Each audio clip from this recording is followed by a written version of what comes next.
Hello and welcome back to Live Laugh Stuck. I am Jackie, aka Jax, and since this is another episode of the Moosielogues, Moosie is here. It's a Moosie. It's a Moosie. It's a Moosie here for the Moosielogues.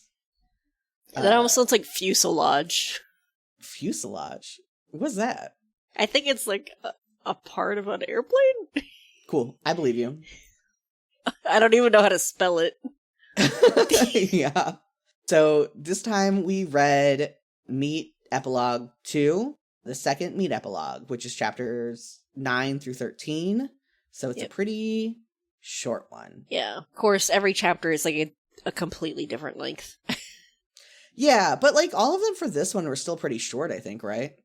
Yeah, I think it was just like maybe chapter 9 was really short, and then there was like more talking in one of them. Oh, yeah, Then I was like, they're talking so much.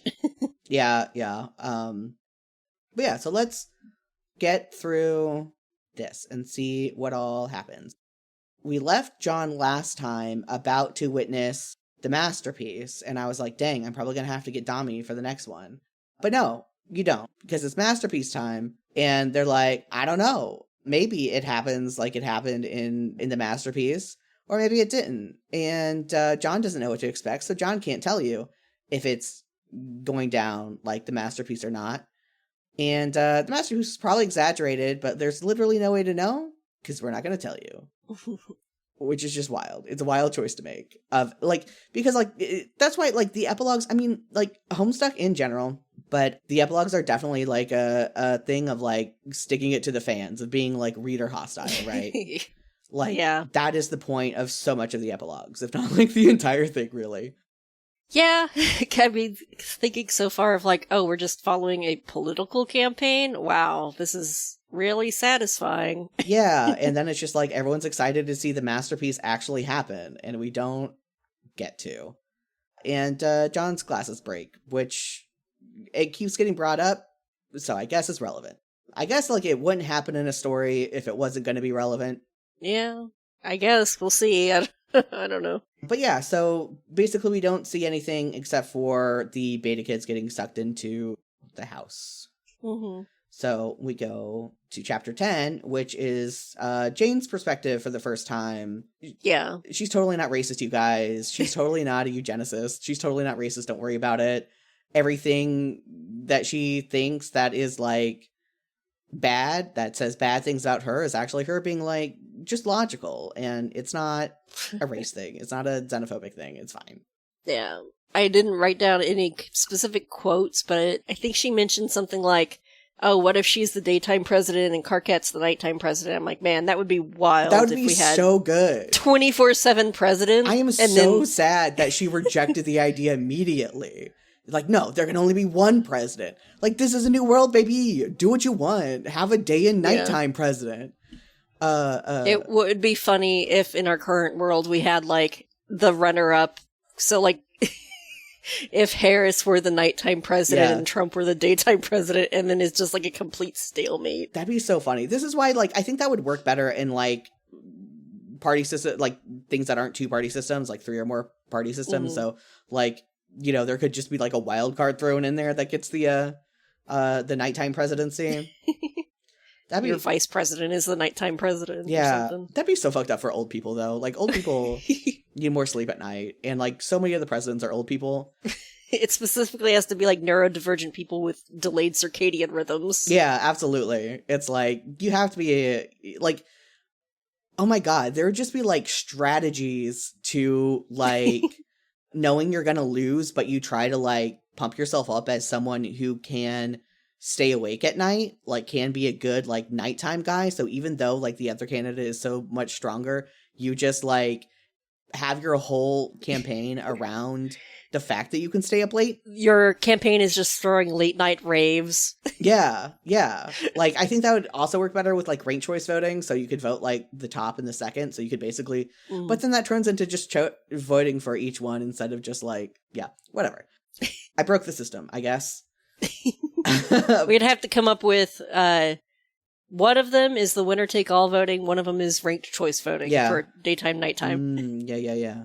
Best of both worlds. Yeah. But I forgot that Jane gets like weirdly eugenicist about the fucking Strylons, like calls Dave the dimmest of like otherwise great ectobiological stock. What the fuck is that? And then she's like, oh, I shouldn't say stock in a press conference, right? That's problematic.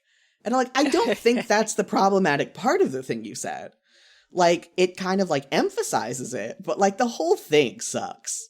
Yeah. Or just the idea of Dave only talks to Jane about the economy. I'm like, when did Dave become so economy pilled? I'm so mad about this, and Dami thinks it's so funny. But like, back in like Act 4 or something, Dave was running the stock market, like just like abusing the stock market for the like crocodiles or whatever, and then had to send Terezi like $413 million boon dollars or something like that to like get her attention. And that's how the trolls discover like the humans, because Terezi in the future tells Dave to send it to her in the past. And that's it. That's all the economics. And then he also like mentions Obama. So I guess like, I don't think Obama, I don't know, like maybe I wasn't paying attention enough to like what Obama was up to at the time, but I don't think economics was like a giant part of his platform. Like when I think of like the things he did, I think of like Obamacare. So I feel like they're just running this meme into the ground, and it is taking too much of the plot, and I hate it so much. Yeah. But that anecdote is really funny. Like one of the times she talked to Dave, he was like yapping at her about the economy, and Carcat came over and like shut him up and like placed a hand over his mouth and moved him away. And Jane's like, you know what? Maybe he would make a good president, doing things for the good of the people. She's like, no, I can't think like that. Yeah. And then your next note was like, the controlling of the reproduction of a species isn't xenophobic at all. You're right. Yeah. And I put that, it just reminds me of Mass Effect. Like, oh, yeah.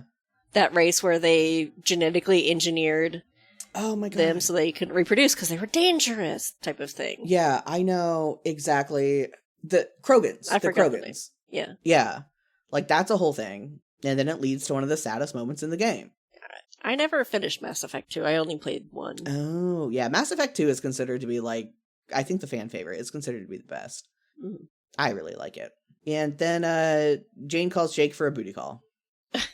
I didn't realize it was a booty call. Well, I mean, she's talking about how she's, like, falling to her girlish, like, weakness over Jake, and, like, talking about, like, making sure there's booze on hand and stuff. It's a booty call. Oh. Like, okay. I don't know. That felt like pretty implied to me, so. Also, I made the note that this section just really shows off the fuck you if you're a fan of Jane, Jake, or Dirk experience, because, like, Jake is shown to be such a fucking idiot. Jane is shown to be, like, a xenophobic eugenicist, like, asshole. And then Dirk is shown to be a manipulative asshole. And it's like, just fuck you if you like 3 out of 4. New kids. Yeah, alpha kids. New Kids on the Block. New Kids on the Block, correct. So that's frustrating as a Dirk fan. But yeah, I don't know. And we go back to John. Yeah, they're in separate cells because they're in like different parts of the house. I forget who ends up in the one that has like a little corner in it. Like, is there a little corner in it? Like, is there just like this like ledge that they can chill on? Or is it just like still a formless sort of box? I don't know, but it's not like, it seems like they weren't able to really see in there anyway. Yeah, but if you like try to wander around or something and just like, hey, does yours have a ledge?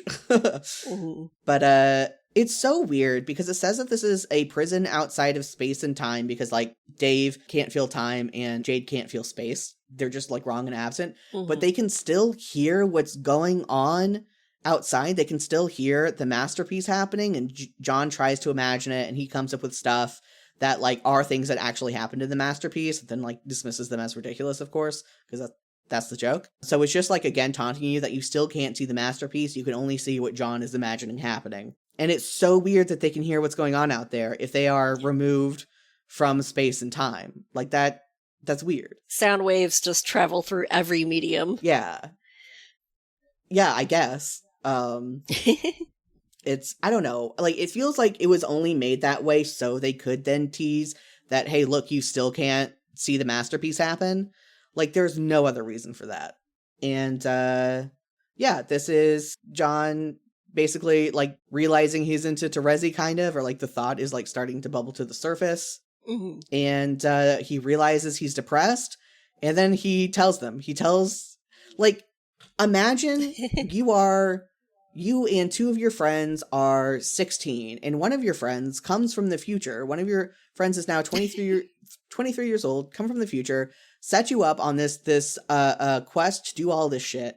And then you're locked in a prison and you're freaking out. You can hear fighting on the outside. Like, that's your sibling or your mom or whatever, like on the outside, like fighting, and you can't go help them. You are trapped in this prison. And like for two of you, you can't feel your own aspect. And that's really unsettling. And then the 23-year-old friend is like, I think I'm depressed. Like, great. Like, is this the time for this? Thanks. You're the leader. You're the leader and you're an adult. Like, mm-hmm. You're supposed to know what's going on here.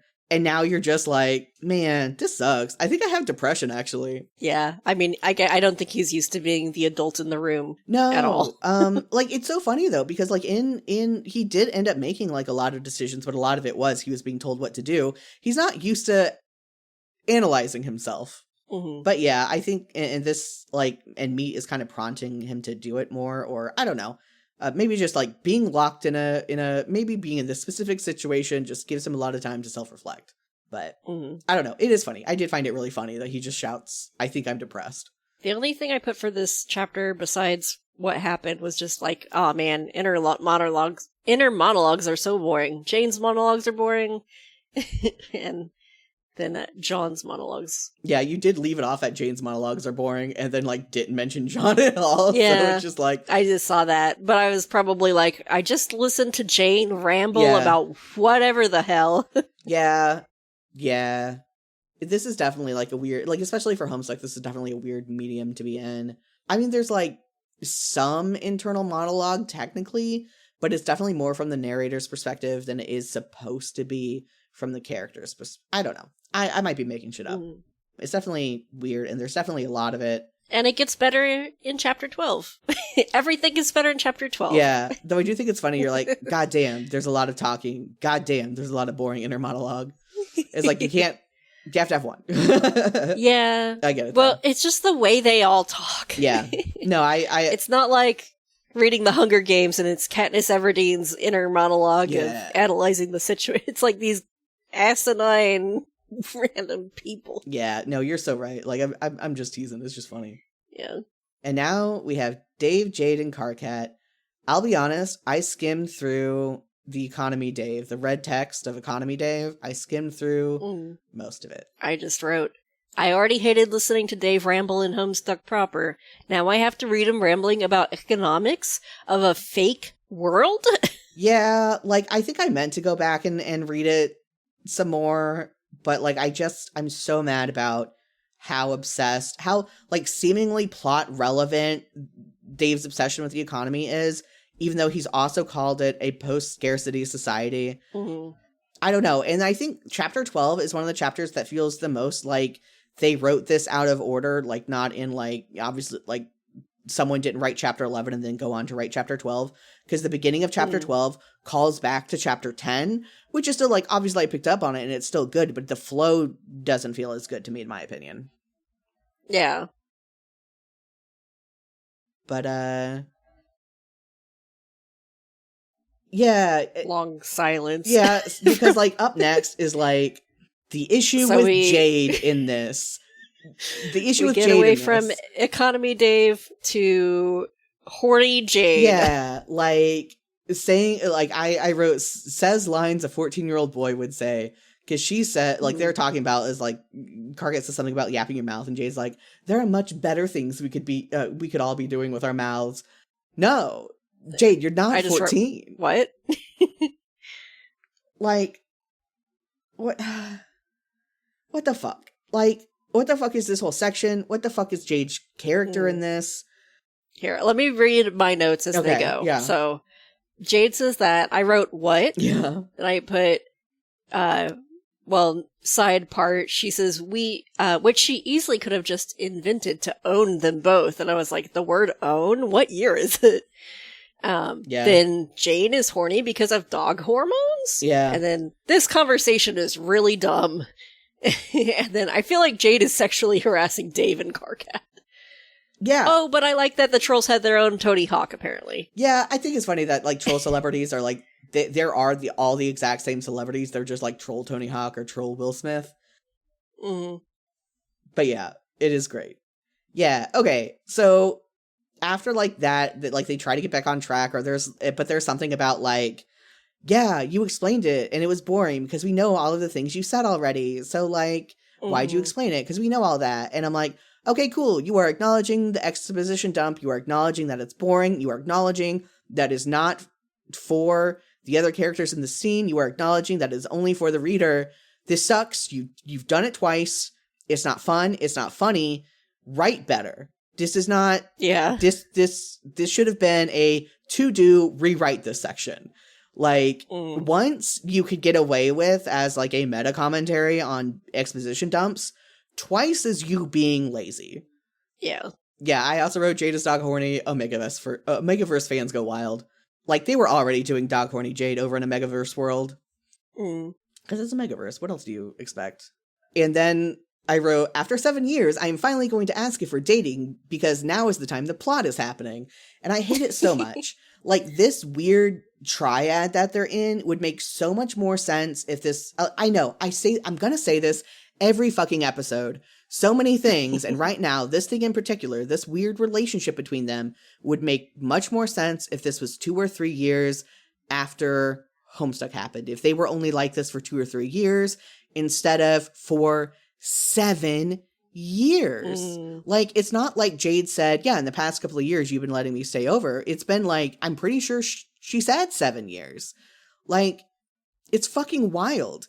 And then, like, I'm so mad that Dave and Carcat went from their relationship is cute, we don't know what quadrant they're in, and then John going, oh, you're telling me that you're into boys and you're into Carcat, and then Dave talking to Dirk about how to come out to his friends because, like, they might not, like, understand and, like, blah, blah, blah, blah, blah. And then we get here, and Dave and Carcat are hardcore no-homoing each other and pretending that there is no connection between them, right?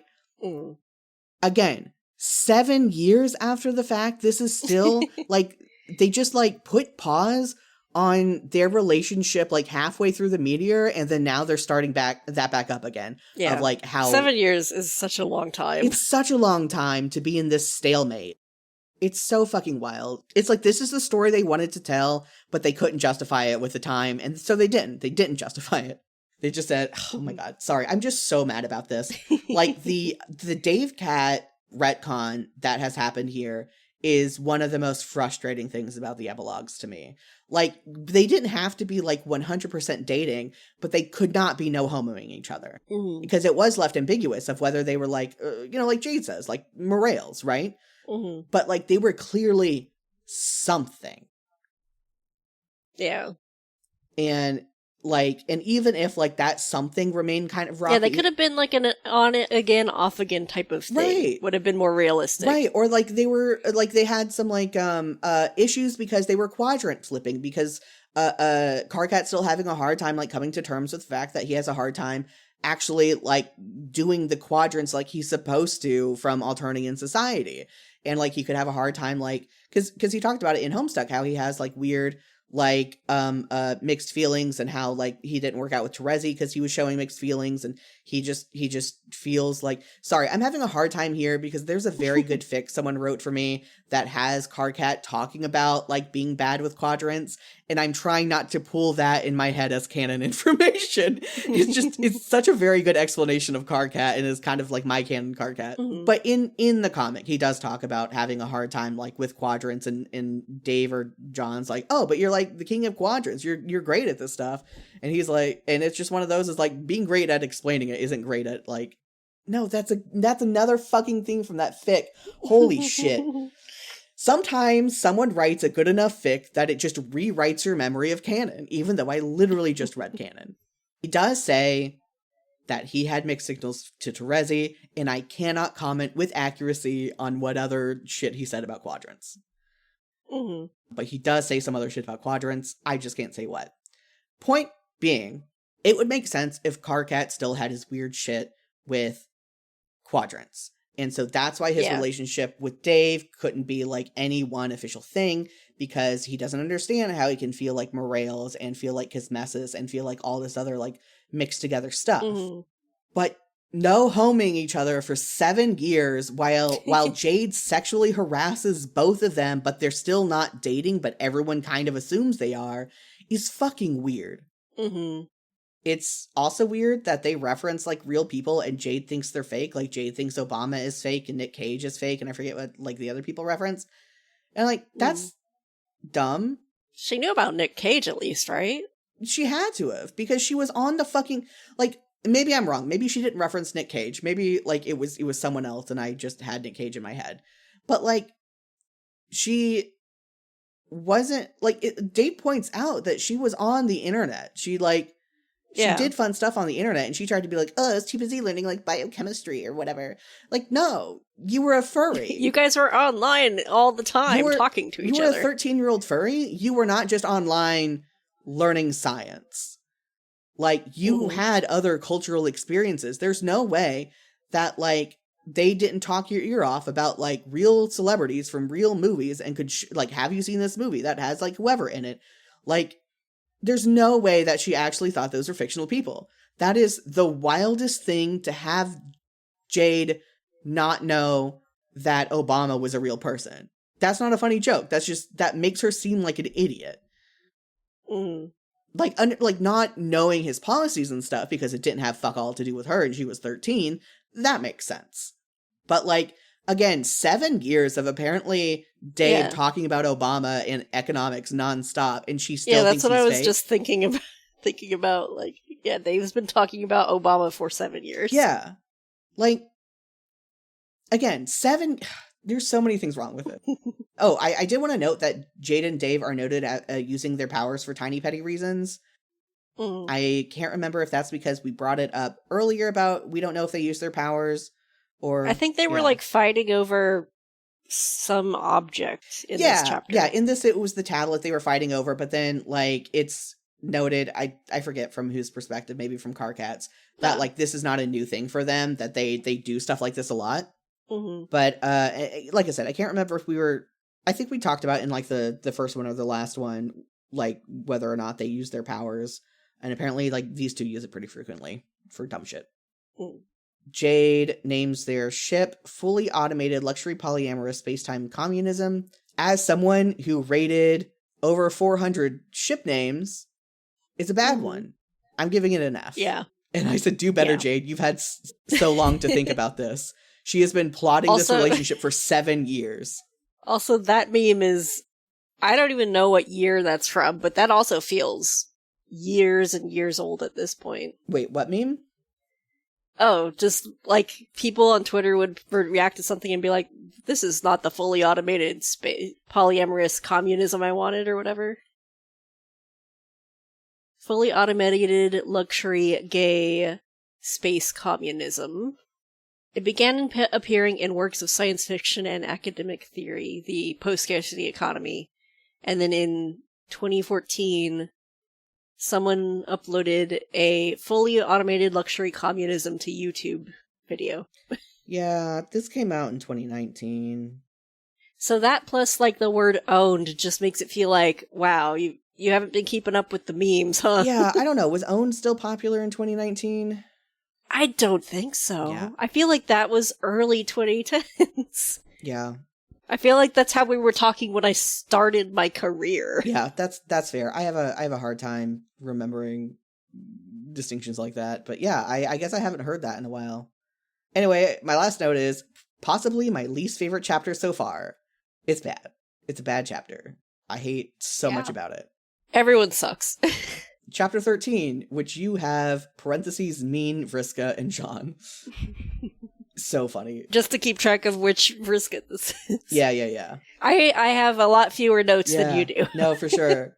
I have Vriska opinions, so there's always going to be more notes when like Vriska or Dirk are on screen. Like probably also like Dave, which is like normal, but also in this one a lot. I'm just going to have a lot of things. I love Vriska and Dirk so much. Yeah, your notes. Vriska is fighting Lord English, gets stabbed by space-time shard, sucked into black hole. John gets out of the juju. Yeah. That's my takeaway. That's what happened. I mean, that's what happened, objectively. You try to be John, and instead you have to be Vriska. I hate Vriska's inner monologue. This is not Vriska. This is not Vriska. Like, there's some of it that I'm like, yeah, that's a Vriska thing to think or say or, like, want or whatever. Most of it is not. I don't know who wrote this. If it was Hussey, I'm, like, to me, Hussey is, like, one of the few people who can actually write Vriska well. Like, Hussey actually understands Vriska, and I'm so mad that the Pester Quest Vriska route was, like, not Hussey when it was originally going to be. Maybe we'll get to that. Maybe we won't. We won't get into it until after we read the epilogues anyway.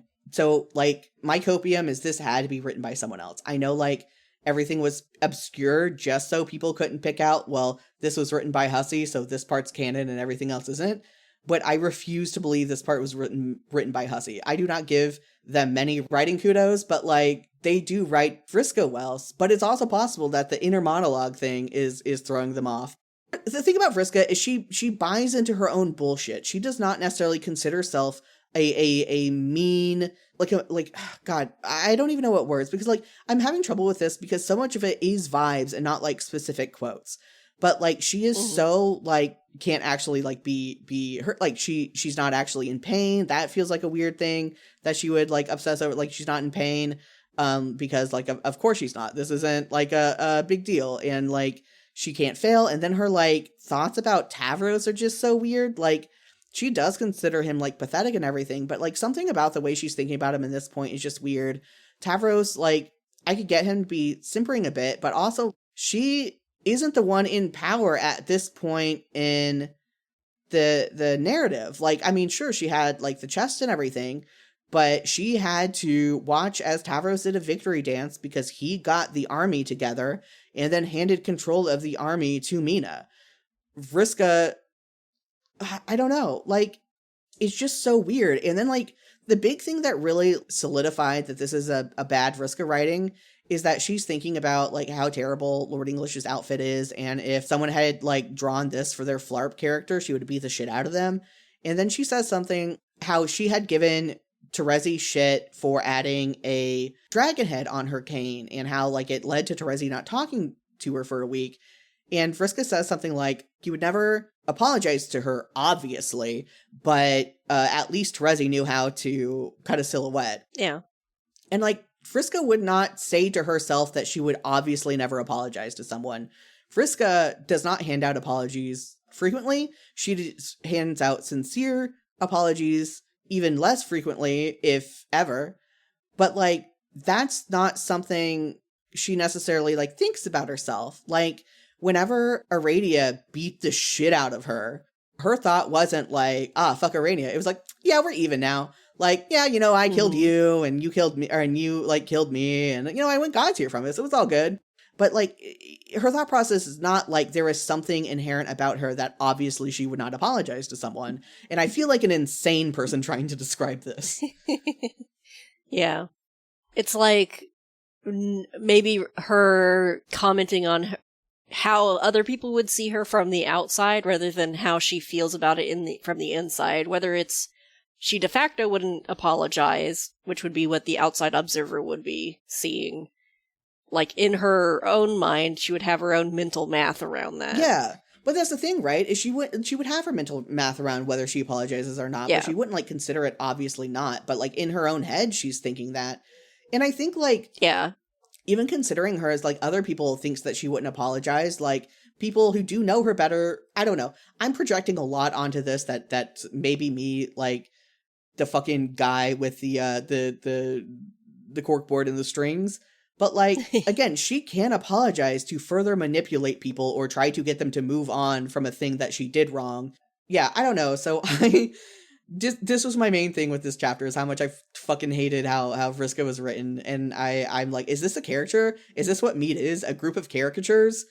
Yeah. Yeah, and then she notices that Terezi messaged her and doesn't know how long it was from either of their perspectives, since being in dream bubbles kind of warps time compared to everywhere else. And then Terezi even is in a place that warps time. And then, like you said, she gets hit with different bits of reality that get shattered. Yeah.